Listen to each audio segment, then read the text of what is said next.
Hello my dear friends, you are most welcome on our YouTube channel. दोस्तों, कैसे हैं आप सभी लोग? उम्मीद करता हूं कि आप सभी लोग बहुत अच्छे होंगे और इन दिनों आप सभी की पढ़ाई भी बहुत ही शानदार ढंग से चल रही होगी। अगर नहीं चल रही है तो चलना शुरू कर दीजिए। दोस्तों, क्योंकि आपको पता है कि एग्ज़ाम अब बहुत जल्द होने वाली है और इस बीच क्या हो रहा है कि बहुत सारे स्टूडेंट जो हैं वो भटक चुके हैं। तो उनको लगता है कि एग्ज़ाम नहीं होने जा रहा है।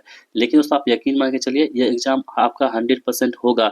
भले लेट हो रहा है, ये आपकी अच्छी बात है, लेट हो रहा है लेकिन दोस्तों एग्ज़ाम होगा और एग्ज़ाम सिलेक्शन उसी का होगा जो कंटिन्यूअसली पढ़ाई को कर रहे हैं। बहुत सारे लोग जो हैं वो भटक चुके हैं, कभी बिहार एसएससी में चले जाते हैं, कभी बिहार दरोगा में चले जाते हैं या एएलपी में चले जाते हैं, कहीं-कहीं चले जाते हैं। लेकिन जो जिसको लगता है कि हमको इसमें एक सीट पक्की करनी है, वो हमेशा तैयारी करते रहिएगा, आपका सिलेक्शन पक्का होने जा रहा है, ठीक है? तो जो हमारे स्टूडेंट हैं हमारे चैनल पर अच्छी सलाह देंगे कि आप प्लीज़ इसको कंटिन्यू करते रहिएगा। बाकी दोस्तों, वीडियो अभी यूट्यूब पर बहुत सारे बन रहे हैं जिसमें बताया जा रहा है कि एग्ज़ाम एजेंसी कौन-सी होने जा रही है और कब एग्ज़ाम लेगा, क्या होगा नहीं होगा, उसमें आपका क्या होगा, टाइम वेस्ट होता है और दिमाग खराब होता है। इसके अलावा उसको कुछ नहीं मिलता। आप लाखों वीडियो देख लेंगे यूट्यूब पर, उससे कुछ होने जा रहा नहीं है। आप वही वीडियो देखिए जो आपको पढ़ाता हो, आपके सिलेबस के अकॉर्डिंग पढ़ाता हो, जिससे आपका सिलेक्शन हो। ना कि दोस्तों वो वीडियो देखने से आपको फ़ायदा होगा जो ये बताता है कि एग्ज़ाम कब होगा, कौन-सी एजेंसी लेगी। दोस्तों, जब भी कुछ होगा ऑफ़िशियली वो सबको पता चल जाएगा और सबके मोबाइल में उसकी बातें उसका नोटिफ़िकेशन आ जाएगा, कब एग्ज़ाम होगा। तो उसको आपको नहीं देखना है, आप हमारे स्टूडेंट्स हैं इसलिए आपको हम ये सब बातें बता रहे हैं। बाकी दोस्तों, आपकी इच्छा है, आपका मोबाइल है, आपका समय है, आपकी सब कुछ है, आप अपने हिसाब से देख लीजिएगा। जो हमको अच्छा लगता है हम अपने स्टूडेंट्स को बताते हैं। बाकी फ़ॉलो करना या ना करना ये आपके हाथों में है। तो चलिए स्टार्ट करते हैं हम लोग आज प्रैक्टिस सेट नंबर 13 को। दोस्तों, पहला सवाल आपकी स्क्रीन पर है, कह रहा है कि यहाँ पे देख लीजिए, प्राचीन भारतीय इतिहास के सबसे महत्वपूर्ण शासकों में से एक चंद्रगुप्त द्वितीय की पुत्री का नाम बताइए। तो दोस्तों, इसका नाम क्या था? ऑप्शन डी यानी कि प्रभावती गुप्त जो है वो चंद्रगुप्त द्वितीय की क्या थी? पुत्री थी। ऑप्शन डी यहाँ पे हमारे प्रश्न का आंसर हमारा हो जाएगा। बढ़ते अगले प्रश्न की ओर, कह रहा है कि पूना समझौता का संबंध किससे था? देखिए, पूना समझौता हुआ दोस्तों, पूना पैक्ट जिसे बोलते हैं। तो पूना पक्ष जो हुआ था ये किससे जो समझौता हुआ था, ये इसका संबंध किससे था दोस्तों? तो दोस्तों, आपको ध्यान रखेंगे इसका संबंध दोस्तों क्या था? दलित वर्गों के लिए चुनावी सीटों के आरक्षण से था। दोस्तों, आपको पता है कि पूना समझौता कब हुआ था? ये 24 सितंबर 1932 में पूना समझौता होता है। किसके बीच में? तो ये डॉक्टर अंबेडकर तथा महात्मा गांधी के मध्य में होता है, पुणे की अरबरा जेल में होता है। इसलिए इसे क्या बोलते हैं? पूना समझौता का नाम जानते हैं, जो ऑप्शन नंबर ए में गिवन है। ठीक है। दोस्तों, बढ़ते हैं अगले प्रश्न की ओर। कह रहा है कि काला सोना क्या होता है? तो काला सोना तो किसे कहते हैं हम लोग? तो पेट्रोलियम को हम लोग क्या कहते हैं? काला सोना के नाम से जानते हैं। इसे भी आप लोग ध्यान रखेंगे, बहुत ही ज्यादा इंपॉर्टेंट ये प्रश्न है। भारत में सर्वाधिक फैले हुए वन किस प्रकार के हैं? तो भारत में सर्वाधिक जो फैले हुए वन है दोस्तों, ये अब क्या हो जाएंगे? उष्णकटिबंधीय जो पर्णपाती वन है, भारत में सबसे अधिक फैले हुए वन के प्रकार है। अगला प्रश्न कह रहा है कि निम्नलिखित में से किस वर्ष भारत की संसद द्वारा आपराधिक प्रक्रिया पहचान विधेयक पारित किया गया था? तो दोस्तों, आप लोग ध्यान रखेंगे, यह हो जाएगा 2022 में ये आपराधिक प्रक्रिया पहचान विधेयक को पारित किया गया था। भारतीय संविधान का कौन सा अनुच्छेद पंचायत के लेखाओं की संपरीक्षा से संबंधित है दोस्तों? तो आपको ध्यान रखना होगा ऑप्शन डी यानी कि 243 के जी जो है ना, ये आपके पंचायत से संबंधित हो जाएंगे। ठीक है। अगला प्रश्न कह रहा है कि एक त्रिभुजाकार कांच के एक प्रिज्म के माध्यम से अपवर्तित होने वाले प्रकाश किरण के लिए विचलन कोण के बीच का कोण क्या कहलाता है? तो दोस्तों, इसे हम लोग बोलते हैं आपतित किरण और निर्गत किरण बोलते हैं। ऑप्शन डी यहाँ पे राइट आंसर हमारा हो जाएगा। निम्नलिखित में से कौन सा तत्व तांबे से अधिक अभिक्रियाशील होता है? तो तांबे का जो अधिक अभिक्रियाशील यहाँ पे हो जाएगा वो हो जाए दोस्तों कौन सा? जिंक जो है वो तांबे से क्या होता है? अधिक अभिक्रियाशील होता है। नेक्स्ट सवाल कह रहा है कि निम्नलिखित में से क्या तंत्रिका तंतुओं से बना होता है जो प्रतिवर्ती क्रियाओं के बीच मध्यस्थता करता है और आवेगों को मस्तिष्क से विभिन्न भागों तक पहुंचाता है? तो दोस्तों, इसका राइट आंसर क्या होगा? मेरुरज्जु। ठीक है, option D will be the right answer of this question. Next question कह रहा है कि कोप 28 के दौरान लॉन्च किए गए ग्लोबल रिवर सिटीज अलायंस में कुल कितने देश शामिल हैं? तो दोस्तों, कोप 28 जो है, ठीक है दोस्तों, इसमें जो किया गया है वो कौन सा होगा? 11 जो है कुल कितने सदस्य हैं? तो 11 इसमें कुल सदस्य देश इसमें शामिल किए गए हैं।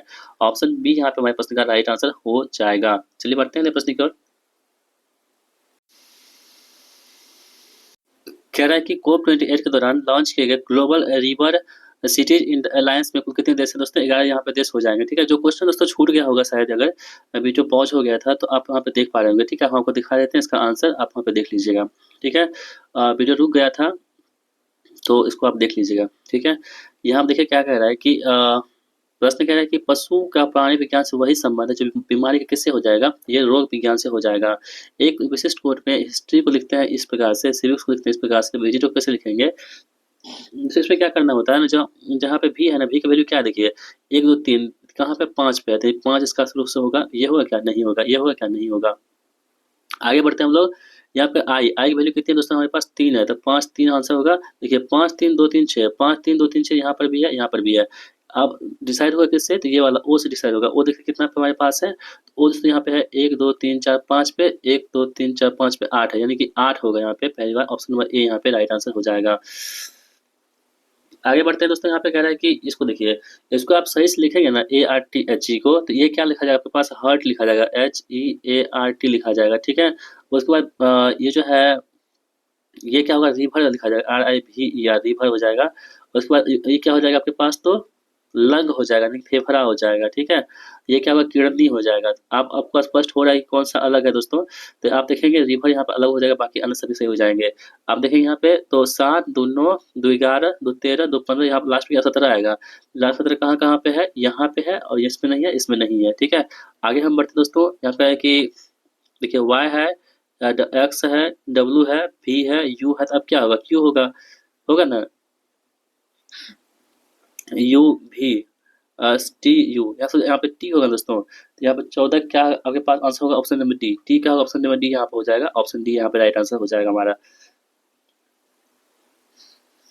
बढ़ते हैं अगले प्रश्न को, क्या है कि एम का विवाह समारोह में वाई से मिलता है, वाई एम के पिता की पत्नी के बहन की बेटी है, तो एम का वाई से क्या संबंध हो जाएगा दोस्तों, ये हो जाएगा आपके पास मौसेरा चचेरा भाई बहन हो जाएगा, ठीक है। अगला प्रश्न देख लेते हैं। यहाँ पे कह रहा है कि 5 + 3 × 8 - 12/4 = 3, तो कौन सा चीज को चेंज करेंगे तो ये समीकरण जो है संतुष्ट हो जाएगा। तो दोस्तों आपको देखेंगे यहाँ पे, जहाँ पे भागा है वहाँ पे आप माइनस कर दीजिएगा, जहाँ पे माइनस वहाँ पे भागा कर दीजिए, आपका ये समीकरण संतुष्ट हो जाएगा। बढ़ते हैं अगले प्रश्न का, क्या है कि किसी लड़ाई से बचने का सबसे अच्छा तरीका क्या है, इसे हल करता है। तो दोस्तों इसे होता है कि लड़ाई से बचने के लिए आपको अपने साथ कुछ समाधान हमेशा होना चाहिए। ऑप्शन बी यहाँ पे केवल सही है, और अन्य कथन यहाँ पे गलत दे रखे हैं। आगे बढ़ते हैं। क्या है कि एक कथन के बाद 2 तर्क दिए गए हैं, कथन के संबंध में कौन से तर्क संतुष्ट है। भारतीयों की जीवन प्रत्याशा बढ़ रही है, तर्क है कि हाँ लोगों की बेहतर चिकित्सा सुविधाएं मिल रही है, हाँ लोग अब अधिक शारीरिक व्यायाम कर रहे हैं। तो दोस्तों इसका सही जवाब क्या होगा, ऑप्शन ए, यानी कि तर्क 1 और 2 दोनों क्या है यहाँ पे पुष्ट हो जाएंगे। ऑप्शन ए यहाँ पे सही जवाब हमारा हो जाएगा। बढ़ते हैं प्रश्न की ओर। यहाँ पे कह रहा है कि इसमें निम्न आकृति में कितने त्रिभुज यहाँ पे हो जाएंगे। दोस्तों आपको अच्छे से देखेंगे यहाँ पे, तो त्रिभुज संख्या कितनी है, 26 यहाँ पे त्रिभुज है, इस पे आपको देखने को मिल जाएंगे। चलिए बढ़ते हैं अगले प्रश्न की ओर। दोस्तों अगला प्रश्न क्या कह रहा है कि कथन दे रखे हैं कि कोई आम संतरा नहीं है, कोई भी संतरा सेब नहीं है, तो कुछ आम सेब है, ठीक है। देख लेते हैं हम लोग क्या इसका आंसर होने जा रहा है, कि कोई आम जो है संतरा नहीं है। देखिए कोई आम यहाँ पे है, वो क्या है, संतरा नहीं है, ठीक है, ऐसा हम बना लेते हैं, संतरा नहीं है। कोई भी संतरा सेब नहीं है, और कोई भी संतरा दोस्तों क्या है, सेब नहीं है, क्या है, सेब नहीं है, ठीक है। और कुछ आम सेब है, कुछ आम दोस्तों यहाँ पे क्या हो जाएगा, यहाँ पे सेब हो जाएगा। ऐसे हम बना सकते हैं, कुछ आम यहाँ पे सेब हो जाएगा, ठीक है। अब निष्कर्ष को हम लोग देख लेते हैं, निष्कर्ष क्या कह रहा है कि पहला निष्कर्ष क्या कह रहा है कि कोई भी सेब आम नहीं है। कोई भी सेब आम तो है दोस्तों, कुछ तो है, इसलिए कथन जो पहला है वो गलत हो जाएगा। दूसरा क्या है कि कोई भी सेब संतरा नहीं है, कोई भी सेब संतरा नहीं है, ये बातें बिल्कुल सही दे रखी है, कोई भी सेब संतरा नहीं है। कुछ संतरे आम है, कुछ संतरे आम है दोस्तों, नहीं है, ये भी गलत है। कुछ सभी सेब आम है क्या, सभी सेब आम है, नहीं, कुछ है, ये भी गलत हो गया। सही क्या हुआ, केवल 2 सही हुआ, जो ऑप्शन नंबर सी में है। चलिए बढ़ते हैं हम अगले प्रश्न की ओर। ठीक समय पर आ जाना में कौन सा कारक है, तो ठीक समय से आ जाना में कारक है अधिकरण कारक। ऑप्शन डी यहाँ पे राइट आंसर हमारा हो जाएगा। निम्नलिखित में से एक शुद्ध वाक्य वह कौन सा हो जाएगा इसमें, तो शुद्ध वाक्य यहाँ पे हो जाएंगे कि प्रत्येक विद्यार्थी को चाहिए कि वह हिंदी का अनेक पुस्तकें पढ़े। ऑप्शन ए यहाँ पे राइट आंसर हमारा हो जाएगा। ठीक है दोस्तों, बढ़ते हैं अगले प्रश्न की ओर। अगला प्रश्न क्या कह रहा है आपके स्क्रीन पर है कि अर्जन शब्द का विलोम क्या होगा, तो अर्जन का विलोम होगा दोस्तों बेयन, क्या होगा, बेयन होगा। सख्य भाव मिश्रित अनुराग को क्या कहा जाता है, तो दोस्तों इसे हम लोग क्या बोलते हैं, प्रणय करते हैं। ऑप्शन ए यहाँ पे राइट आंसर हो जाएगा। निम्नलिखित में से किरण शब्द का पर्यायवाची क्या होगा, दोस्तों किरण जो है इसका, इस शब्द का पर्यायवाची यहाँ पे क्या हो जाएगा, आपको ध्यान से देखना है। तो इसका पर्यायवाची दोस्तों आपके पास हो जाएगा ऑप्शन सी, यानी कि मरीची हो जाएगा, ठीक है। श्री कृष्ण की भक्ति ही डैश है, अन्य सब डैश है। तो श्री कृष्ण की भक्ति है दोस्तों, क्या हो जाएगा यहाँ पे, वो सत्य है, अन्य क्या है यहाँ पे, मिथ्या हो जाएंगे। ऑप्शन सी यहाँ पे राइट आंसर हमारा हो जाएगा।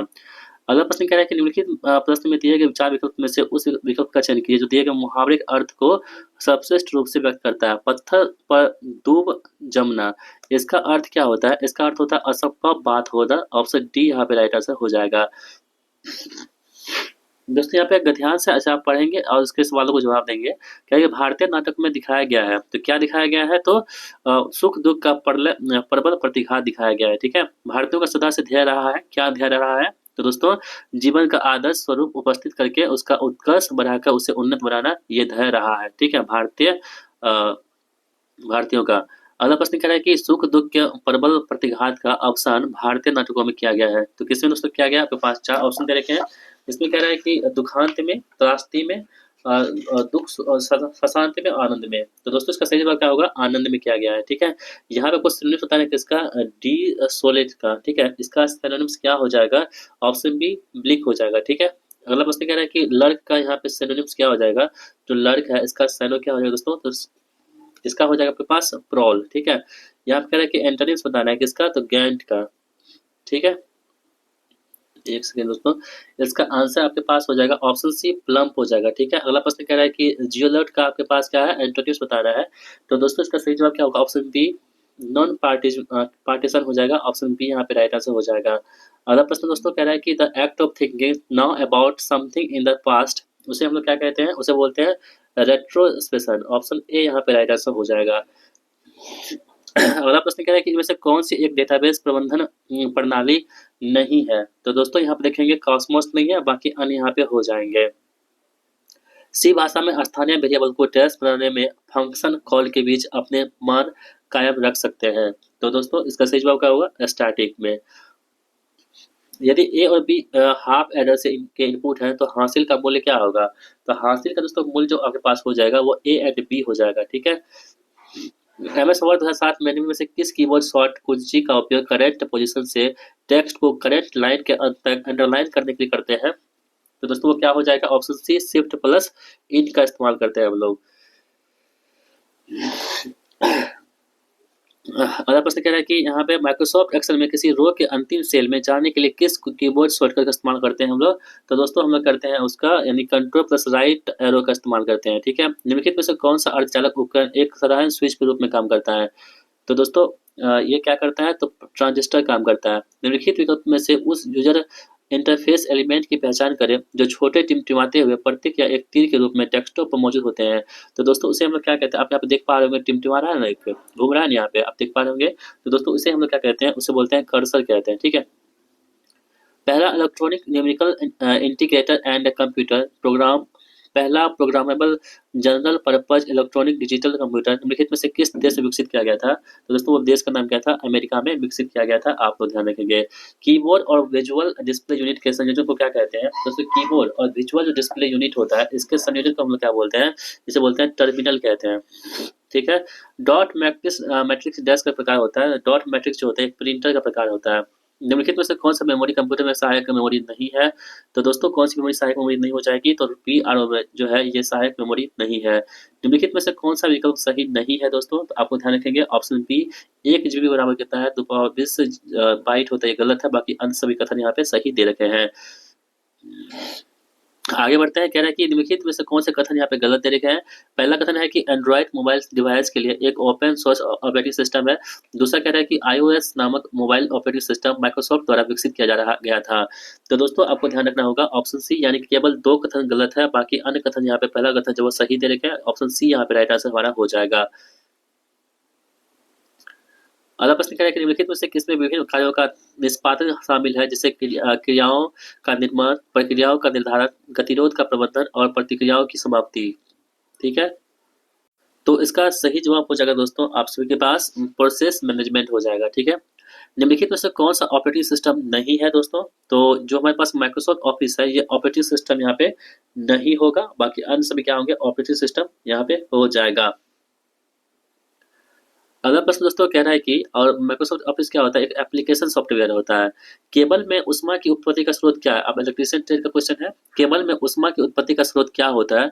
तो दोस्तों आप ध्यान रखेंगे, चालक में तांबे की हानि, दूसरा आपके पास है केबल विद्युत रोधक में परावैद्युत हानियां, धात्विक आवरण और कवचों की हानियां, ये सभी होती हैं आपके पास, तो ऊष्मा के स्रोत होते हैं। अगला प्रश्न कह रहा है कि सप्लाई लाइन के आर पार एक कैपेसिटर लगाया जाता है, ठीक है। तो दोस्तों वो होता है कौन सा? शक्ति गुणांक को बढ़ाने के लिए इस कैपेसिटर का इस्तेमाल करते हैं हम लोग। कह रहा है कि कम वोल्टेज पर बिजली उत्पादन और उच्च वोल्टेज पर बिजली संचरण का मुख्य कारण क्या है? तो दोस्तों इसका मुख्य कारण क्या होता है? जनरेटर की इंसुलेशन लागत वोल्टेज के साथ बढ़ जाती है, यही क्या होता है इसका मुख्य कारण होता है। किसी पावर प्लांट के लिए लोड फैक्टर को किसके अनुपात के रूप में परिभाषित किया जाना है? तो दोस्तों आप तो ध्यान रखेंगे, औसत लोड और अधिकतम मांग का अनुपात जो है इसको परिभाषित करना है। ऑप्शन ए यहाँ पे राइट आंसर हमारा हो जाएगा, ठीक है। चलिए बढ़ते हैं अगले प्रश्न की दोस्तों हम लोग। अगला प्रश्न क्या है कि इकोनोमाइजर का प्रयोग डैश दक्षता बढ़ाने के लिए करते हैं। तो इको जो नोमाइजर है इसका प्रयोग हम लोग करते हैं दोस्तों बॉयलर की दक्षता को बढ़ाने के लिए। जल गर्म करने का साधन गीजर, विद्युत इस्त्री, इलेक्ट्रिक वायरन और तापक हीटर सभी किस सिद्धांत पर काम करते हैं?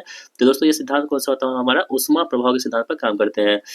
जिस सर्किट ब्रेकर में कोई अनुरक्षण योग्य यानी सर्विसेबल पुर्जा नहीं होता है वो किस उसे क्या बोलते हैं हम लोग? मिनिएचर सर्किट ब्रेकर कहते हैं, यानी एमसीबी कहते हैं। सोडियम वाष्प सोडियम पेपर लैंप द्वारा उत्सर्जित प्रकाश का रंग कैसा होता है? तो दोस्तों ये क्या होता है? पीला कलर का होता है सोडियम वेपर लैंप का रंग, ठीक है। ऑप्शन बी यहाँ पे सही हमारा हो जाएगा। चलिए बढ़ते हैं अगले प्रश्न की ओर। अगला प्रश्न दोस्तों क्या कह रहे हैं यहाँ पे, देख लेते हैं। किसी हेलोजन फ्लड लैंप का वाइजर डैश से बना होता है? तो दोस्तों इसका वाइजर जो होता है हमारे पास वो कांच से मिलकर बना होता है। निम्नलिखित में से लैंप का प्रचलन काल न्यूनतम होता है, तो किस लैंप का जो प्रचलन यानी कि जो लिस्ट ऑपरेटिंग लाइफ होती है वो क्या होती है? न्यूनतम होती है। तो दोस्तों यहाँ पे क्या होती है? फ्लोरोसेंट लैंप की जो होती है वो न्यूनतम होती है।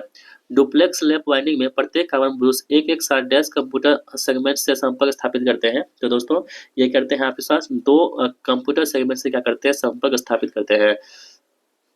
विद्युत वाइंडिंग में निम्नलिखित में से किस विसंवाहक इंसुलेट सामग्री का उपयोग किया जाना चाहिए? तो दोस्तों वो होता है कौन सा? प्रेस बॉन्ड, ठीक है। मशीन के दो निकटवर्ती ध्रुवों के केंद्रों के बीच की दूरी को क्या कहते हैं? तो दोस्तों इसे हम लोग क्या कहते हैं? पोल पिच के नाम से जानते हैं। हम पिछले वीडियो में आपको बताए थे पोल पिच के बारे में। चलिए बढ़ते हैं प्रश्न की दोस्तों। क्या है कि समकालिक संधारित्र डैश होता है? तो समकालिक जो संधारित्र होता है यानी कि जो सिंक्रोनस कैपेसिटर होता है वो क्या होता है? तो ये होता है यांत्रिक लोड के बिना अर्धिक उत्तेजित समकालिक मोटर होता है। ऑप्शन सी यहाँ पे राइट आंसर होगा हमारा। तुल्यकालिक मोटर का प्रयोग किसके लिए करते हैं? जो तुल्यकालिक मोटर है इसका प्रयोग दोस्तों हम करते हैं वोल्टता नियमन और शक्ति गुणांक में सुधार करने के लिए इसका इस्तेमाल करते हैं हम लोग। कह रहे हैं कि एक अल्टरनेटर में से किसी उद्योगशाला में विभिन्न प्रकार के लोड संयोजित है। यदि फेज क्रम में आर वाई पी के स्थान पर आर बी वाई कर दिया जाए तो क्या होगा? तो दोस्तों इस स्थिति में क्या होगा? थ्री फेज मोटर लोड प्रभावित होंगे, ठीक है। ऑप्शन डी यहाँ पे राइट आंसर हमारा हो जाएगा। अगला प्रश्न क्या है कि डीजल जनरेटर की ओवर स्पीड से प्रोटेक्शन की जाती है। तो किससे की जाती है दोस्तों? आप लोग ध्यान रखेंगे, गवर्नर से की जाती है। बड़े व्यास वाले एक अल्टरनेटर जिसमें में प्रमुख ध्रुव के साथ घूमने वाली फील्ड होती है उसमें रोटर डैश पर चलता है। तो दोस्तों रोटर जो चलता है इस पर वो धीमी गति से चलता है, ठीक है। अगला सवाल क्या है कि आपके पास एक सवाल है, इसे आप लोग बना लेंगे और इसका जो राइट आंसर आपके पास हो जाएगा वो कितना हो जाएगा हम लोग बता देते हैं आपको। एक सेकेंड रुक जाइए। हाँ दोस्तों इसका सही जवाब क्या होगा? ऑप्शन ए 0.08 यहाँ पे हो जाएगा। ऑप्शन ए यहाँ पे राइट आंसर हमारा हो जाएगा। सिंगल फेज मोटर में यूनिवर्सल मोटर किसके लिए सबसे उपयुक्त होती है? तो सिंगल फेज मोटर में यूनिवर्सल मोटर है किसके लिए सबसे उपयुक्त होती है? तो दोस्तों ये ग्राइंडर के लिए क्या होती है? उपयुक्त होती है।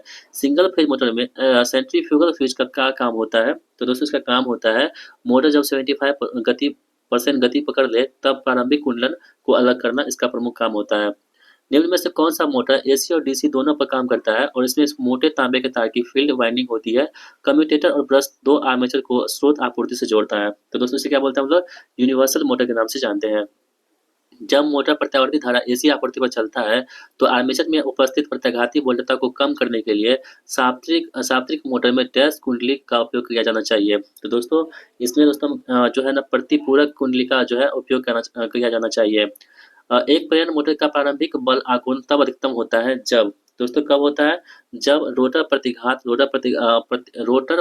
रोटर प्रतिघात के क्या हो गया यहाँ पे समतुल्य हो जाएंगे, तब जो होती है ये अधिकतम हो जाएगा। यहाँ पे कह रहा है कि एक प्रेरण मोटर में अधिकतम बल घूर्ण उत्पन्न करने के लिए स्थिति क्या होती है? तो दोस्तों इसकी स्थिति क्या होती है? रोटर प्रतिरोध रोटर प्रतिघात क्या होने बराबर होनी चाहिए। ऑप्शन सी यहाँ पे राइट आंसर हमारा हो जाएगा। अगला प्रश्न कह रहा है कि 3 फेज वाले मोटर स्टार्टर में पुश बटन कहाँ जुड़ा होता है? तो दोस्तों ये बटन होता है आपके पास नियंत्रक सर्किट श्रृंखला में जुड़ा होता है। अगला प्रश्न कह रहा है कि कोर टाइप ट्रांसफार्मर की तुलना में